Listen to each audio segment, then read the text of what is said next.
Alrighty, welcome everybody to week 4 of Plays of the Week and Friday Night Recap with myself, Sam Reed, and Tri-State Football.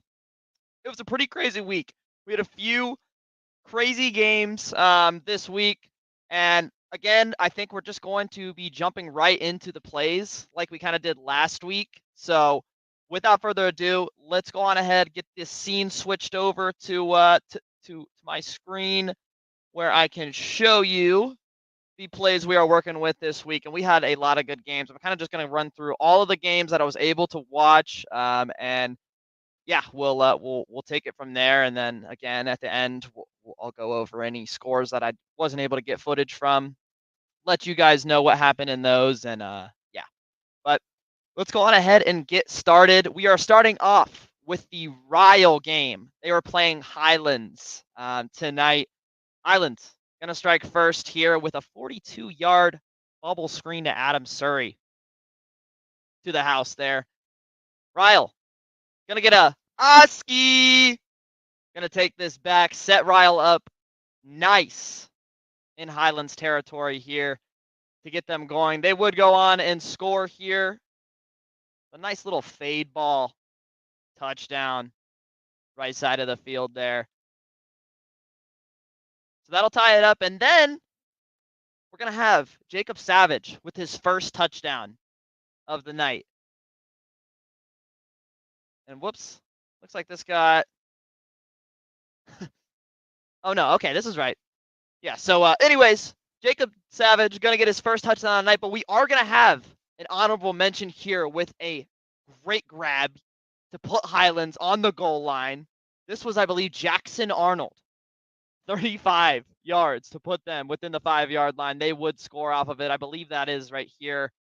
Or no, I didn't catch, I don't think, what they scored. But they would tie it up 14-14, and then we'd have Gabe Williams, as you just saw, punch it in for a rushing touchdown. But we go right back to Ryle. Jacob Savage gets his second touchdown of the game, ties it up 21-21. And then, once again, Jacob Savage gets in the end zone once more for the third time tonight, makes it 28-21, but Highlands able to drive down before the end of the regulation, get in the end zone 28-28. We're going to overtime. That's picked off right there. Interception, Dylan Lee.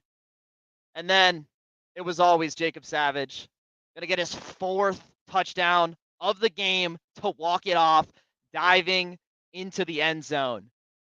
Absolutely crazy ending. Ryle is going to win that one 34-28.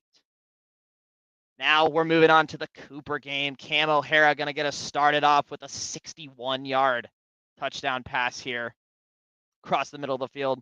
More yak than in airtime. But here we come to my play of the week. A one-handed grab, dives into the end zone. Isaiah Johnson. Look at that. It's not the best angle that we have, and I couldn't find any more, unfortunately. So I slowed it down here for you. Just look at that. I mean, textbook. You guys know I love my one-handed catches. And here we go. Cam O'Hara going to keep it here on the option, and it looks like he gets stuffed initially, but kind of powers through into the end zone. Cam O'Hara once again going to hit Isaiah Johnson for his second touchdown. Going to go up and get it. He says, "You're too little." That's what he says. But here we are. Isaiah Johnson once again to put it up. Cooper will win that game 42-0. It was not close. Now we're moving on to the Lakota West game.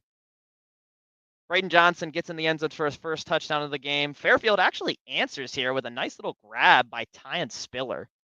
22 yards to tie it up 7-7. But Lakota West will answer here. Sam Wiles going to find his tight end, Luca Gilbert, for a 39-yard touchdown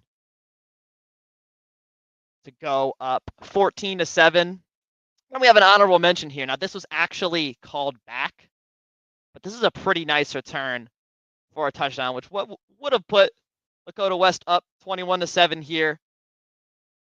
I don't know where the hold was. I wasn't really paying attention on this recording. to where exactly that was, but it was called back for holding. So unfortunately, I'm only going to give it honorable mention. But they do get in the end zone. Braden Johnson gets his second touchdown of the night. It won't be his last. I'll tell you that much right there. But Fairfield not going out without a fight here. Going to get a nice little quick slant there to make it 21-14. Then Sam Wiles scrambles around and just delivers a rifle in the back of the end zone, middle of the end zone there, right over those guys. There's an honorable mention play of the week. Braden Johnson, I told you, he's not done. Gonna get in the end zone for the third time tonight. And then we have here a little bit of trouble with the snap. He does recover it. I know it didn't look like it there. He does recover it, so it's going to be a Lakota West going to get a safety. And then Braden Johnson gets in the end zone for the fourth time tonight. That's two guys we've got on camera here getting 4 rushing touchdowns tonight. But Lakota West going to win that 50-14. Now we're moving on to the Lakota East versus Princeton game. Lakota East was actually up 10-0. Princeton going to answer really quickly. And then this was the moment, I think, that won Princeton the game. They blocked the punt. Princeton goes up 14-0. Now here is a play of the week honorable mention for a reason. Zion Neal, back of the end zone, 3 minutes left to go, secures the grab. I believe I have another angle of it here, but just secures this in crunch time to put them up. They would actually miss the PAT, and it would come back to haunt them right here, because Princeton would drive down and walk it off with a field goal. Princeton wins 17-6. And then our last play of the week, honorable mention, and this is the only clip from this game. This game was very defensive. Hamilton, running back. I believe this is Grayson Goldsmith with an 80-yard run to the house. This would be the only touchdown scored in this entire game. Hamilton would win 7-3. So that's what we've got for this week. I know I usually go back here. We'll go take one more look at the play of the week honorable mention. I wasn't sure if we were at the right spot, but I think we are, if we can get this to play here.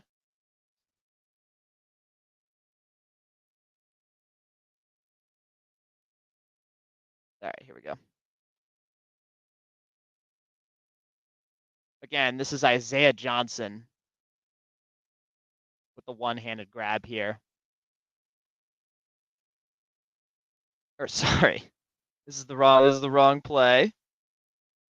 We want right here. Here we go. Isaiah Johnson with the one-handed grab. Just one more look at it. I'll show you guys all the edits and slowdowns one more time as well. Great grab. Like I said, I love a one-handed catch, and the fact that he dove and got into the end zone there. I mean, you just got to give him his flowers for that. And again, he had 3 touchdowns this week. Cam O'Hara was slinging it around too. I know he had more than that also, but there you guys have it for the plays of the week this week. A lot of great games. The Highlands Row game was really great. That one went into overtime, and then I wasn't personally assigned to this Lakota East Princeton game, but that came down to the wire. That was certainly fun to tune into and keep track with. But for the rest of the show, like I said, I will go on ahead here now and update you guys with the other scores from tonight. We had Winton Woods taking on Turpin.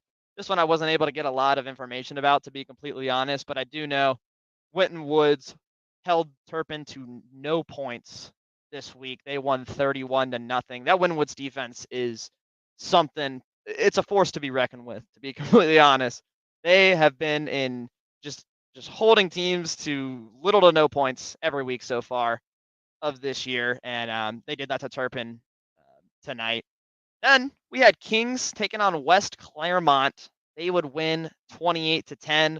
Again, didn't have a whole lot of coverage personally from this or what I was able to find out, but Kings is looking good, I believe. I'm not sure what they improved to, but I know they got multiple wins under their belt so far here in week 4. And yeah, they were looking good tonight, obviously, against West Claremont. And we had Covington Catholic against Dixie Heights. This was just an offensive shootout. I know their quarterback, if I can remember his name correctly, one moment. Cash Harney had 4 rushing touchdowns in this game. Covington Catholic would win 47-28 against Dixie Heights tonight. Then we have Connor versus Newport Central Catholic. They, again, for this one, I unfortunately did not have a whole lot of information about this. It was kind of hard to find.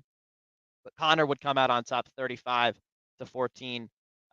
pretty handling Newport Central Catholic tonight. And then just to wrap it all up, the results to our Blitz 5 game of the week: Beechwood versus Simon Kenton. Beechwood would win this 35-23, come out with the W this week. They look good. Obviously, Simon Kenton is not a bad team, and Beechwood came out and did their thing, quite frankly. And yeah, I mean, you can look at our Twitter for more information on that game specifically. Some videos from there. That's where we had some guys from Tri-State Football tweeting about that from the site. But otherwise, that's all I got for you guys.